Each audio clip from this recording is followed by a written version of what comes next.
ಕೆಲವೊಮ್ಮೆ ಜೀವನದಲ್ಲಿ ಏನು ಮಾಡಬೇಕು ಅಂತ ನಮಗೆ ಗೊತ್ತಾಗುವುದಿಲ್ಲ. ಆದರೆ ರಾಯರ ಮೇಲೆ ನಂಬಿಕೆ ಇಟ್ಟರೆ ಮನಸ್ಸಿಗೆ ಧೈರ್ಯ ಬರುತ್ತದೆ. ಇವತ್ತು ನನ್ನ ಅತ್ತೆಯವರ ಜೀವನದಲ್ಲಿ ನಡೆದ ಒಂದು ನಿಜವಾದ ಅನುಭವವನ್ನು ನಿಮ್ಮ ಜೊತೆ ಹಂಚಿಕೊಳ್ಳುತ್ತಿದ್ದೀನಿ.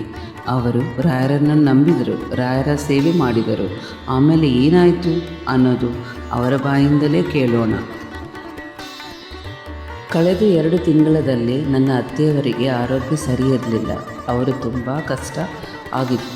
ಆ ಸಮಯದಲ್ಲಿ ಅವರು ರಾಯರನ್ನು ತುಂಬ ನಂಬಿಕೊಂಡಿದ್ದರು. ರಾಯರ ಸೇವೆ ಮಾಡುತ್ತಾ ಅವರನ್ನು ನೆನೆಸಿಕೊಳ್ಳುತ್ತಿದ್ದರು. ಇದು ಅವರ ಅನುಭವ. ಅವರ ಮಾತಲ್ಲೇ ಕೇಳೋಣ ಬನ್ನಿರಿ.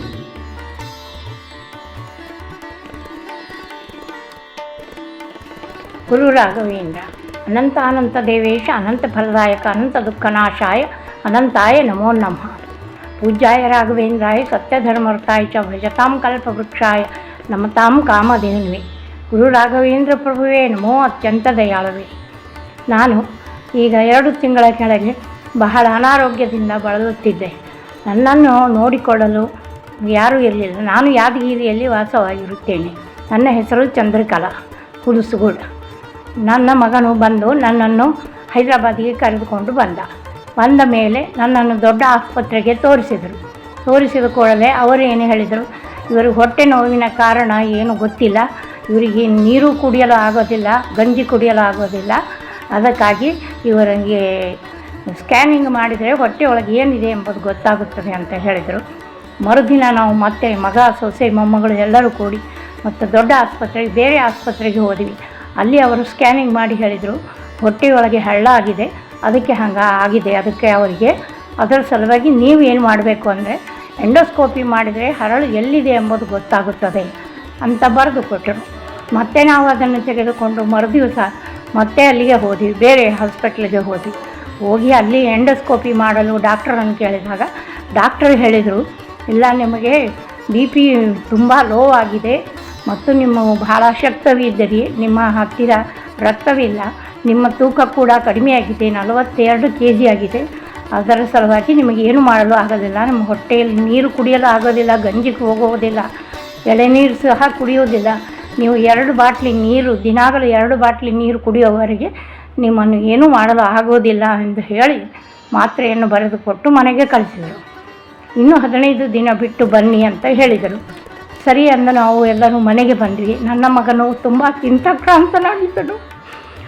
ನಾನು ಹೇಳಿದೆ ನನ್ನ ಮಗನಿಗೆ, ಅಪ್ಪ, ನನ್ನನ್ನು ಮತ್ತೆ ಯಾದಗಿರಿಗೆ ಕರೆದುಕೊಂಡು ಹೋಗು, ಅಲ್ಲಿ ನನ್ನ ರಾಯರ ದರ್ಶನವನ್ನು ಮಾಡಿಸು ಅಂತ ಹೇಳಿದಾಗ, ಸರಿ ಅಮ್ಮ, ಇನ್ನೂ 15 ದಿನ ಟೈಮ್ ಇದೆಯಲ್ಲ, ಹೋಗೋಣ ಅಂತೇಳಿ ಬರೆದಿನ ನಾನು ನನ್ನ ಮಗನು ಯಾದಗಿರಿಗೆ ಬಂದು ರಾಯರ ದರ್ಶನವನ್ನು ಮಾಡಿಕೊಂಡು ಮನೆಗೆ ಬಂದ ನಂತರ 5ನೇ ದಿನ ಸಾಯಂಕಾಲ ನಮ್ಮವರೇ ಆದ ನಮ್ಮ ಮಠಾಧೀಶರಾದ ಪಂಡಿತ್ ನರಸಿಂಹಾಚಾರ್ಯ ಪುರಾಣಿಕ್ ಅವರು ತಮ್ಮ ತಾಯಿ ಮತ್ತು ಪತ್ನಿ ಸಹಿತ ನಮ್ಮ ಮನೆಗೆ ಬರುವಾಗ ಮಂತ್ರಾಕ್ಷತೆ ಮತ್ತು ಪವಮಾನ ಹೋಮದ ಆಧಾರವನ್ನು ತೆಗೆದುಕೊಂಡು ಬಂದು ನನಗೆ ಭೇಟಿಯಾಗಿ, ನೀವೇನು ಕಾಳಜಿ ಮಾಡಬೇಡಿ, ನೀವು ಯಾವಾಗಲೂ ರಾಯರ ಸೇವೆಯನ್ನು ಮಾಡುತ್ತಾ ಬಂದಿದ್ದೀರಿ, ನಿಮಗೆ ಒಳ್ಳೆಯದಾಗುತ್ತದೆ. ಈ ಮಂತ್ರಾಕ್ಷತೆಯನ್ನು ದಿನಾಗಲೂ ತಲೆಗೆ ಮೇಲೆ ಹಾಕಿಕೊಂಡು ಮತ್ತು ಆಧಾರವನ್ನು ಹಚ್ಚಿಕೊಂಡು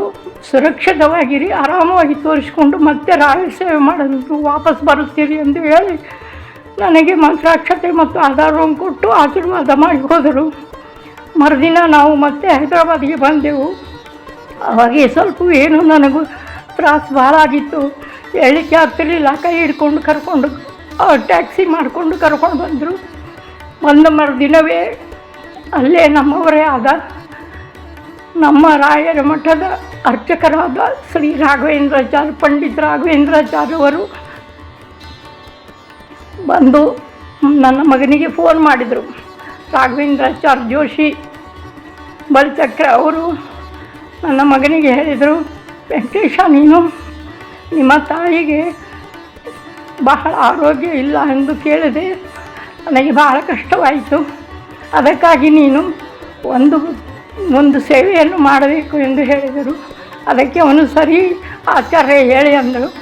ನೀನು ದಿನಾಗಲೂ ಒಂದು ಕಲಶದಲ್ಲಿ ನೀರನ್ನು ತುಂಬಿಟ್ಟುಕೊಂಡು ಒಂದು ರಾಯರ ಸ್ತೋತ್ರವನ್ನು 108 ಬಾರಿ ಹೇಳಿ ಆ ನೀರನ್ನು ನಿಮ್ಮ ತಾಯಿಗೆ ಕುಡಿಸು ಎಂದು ಹೇಳಿದರು. ಇದು ಕೇವಲ 11 ದಿನ ಮಾಡು, ನಿನಗೆ ಅಷ್ಟರಲ್ಲೇ ಎಲ್ಲ ವಿಷಯ ಗೊತ್ತಾಗುತ್ತದೆ ಅಂತ ನನ್ನ ಮಗನು ದಿನಾಗಲೂ 108 ಸಾರಿ ಸ್ತೋತ್ರವನ್ನು ಹೇಳಿ ನನಗೆ ಮಂತ್ರಾಕ್ಷತೆ ಕೊಟ್ಟು ಮತ್ತು ನೀರನ್ನು ಕುಡಿಸಿದರು. ಈಗ ನಾನು ಆರೋಗ್ಯವಾಗಿದ್ದೇನೆ, ನನ್ನ ಹೊಟ್ಟೆ ನೋವು ಇಲ್ಲ, ಎಂಡೋಸ್ಕೋಪಿನೂ ಏನೂ ಮಾಡಿಲ್ಲ, ಎಲ್ಲ ಹಾಳುಗಳು ತನ್ನ ತಾನೇ ಕರಗುತ್ತವೆ ಎಂದು ಹೇಳಿದರು. ಇದೆಲ್ಲ ರಾಯರ ಮಂತ್ರಾಕ್ಷತೆಯ ಮಹಿಮೆ ಮತ್ತು ಗುರು ರಾಘವೇಂದ್ರ ಸ್ವಾಮಿಗಳ ಅನುಗ್ರಹ, ಶ್ರೀ ಸತ್ಯಾತ್ಮ ತೀರ್ಥರ ಅಂತಃಕರಣ ಇವೆಲ್ಲವೂ ನನ್ನನ್ನು ಕಾಪಾಡಿದೆ. ನಾನು ಮತ್ತೆ ರಾಯರ ಸೇವೆ ಮಾಡಲು ಯಾದಗಿರಿಗೆ ಬರುತ್ತಿದ್ದೆ.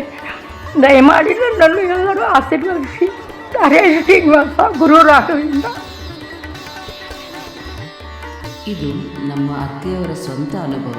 ರಾಯರ ಸೇವೆ ಮಾಡಿದ ಮೇಲೆ ಅವರ ಆರೋಗ್ಯದಲ್ಲಿ ಒಳ್ಳೆಯ ಬದಲಾವಣೆ ಆಯಿತು ಅಂತ ಅವರು ಹೇಳುತ್ತಾರೆ. ರಾಯರ ಮೇಲೆ ಇಟ್ಟ ನಂಬಿಕೆ ಇನ್ನೂ ಜಾಸ್ತಿ ಆಯಿತು. ರಾಯರ ಸೇವೆ ಮತ್ತು ರಾಯರ ಮೇಲಿನ ಭಕ್ತಿ ಅವರ ಮನಸ್ಸಿಗೆ ತುಂಬ ಧೈರ್ಯ ಕೊಟ್ಟಿತ್ತು. ರಾಯರ ಮೇಲೆ ನಂಬಿಕೆ ಇಟ್ಟು ಮಾಡುವ ಸೇವೆ ಮನಸ್ಸಿಗೆ ತುಂಬ ನೆಮ್ಮದಿ ಕೊಡುತ್ತದೆ.